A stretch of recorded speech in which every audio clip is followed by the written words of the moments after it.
ગરમી એટલી છે ને તે એસી પણ શરમાઈ જાય. મેં આ ગ્લાસમાં લીંબુ પાણી પીધું પણ મજા નહીં આ રહા હૈ.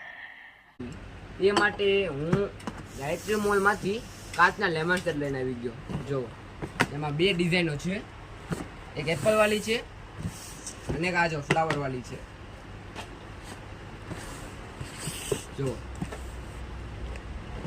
અને જો એપલ વાળી જો એક આ રીતનો જગ આવશે, તમારે રાખો કાચનો આવશે, સાથે મેચિંગના ગ્લાસ પણ આવશે. જો તમારા ઘરમાં જો મહેમાન આવ્યા હોય તો તેમને ફ્રૂટનું જ્યુસ સર્વ કરવા માટે આ બેસ્ટ ઓપ્શન છે. જો તમે કોઈ સગા સંબંધીને ગિફ્ટ આપવો હોય તો એ માટે પણ બેસ્ટ ઓપ્શન છે. આમાં તમારે 6 ગ્લાસ અને મેચિંગ જગનો સેટ આવશે 7 પીસનો. ભાવની વાત પૂરો 350 રૂપિયા ભાવ છે. તમારે આ સેટ ખરીદવો હોય તો તરત સ્ક્રીનશોટ લ્યો, સ્ક્રીન પર દેખાડ નંબર પર વોટ્સઅપ કરો, ફ્રી હોમ ડિલિવરી મળી જશે.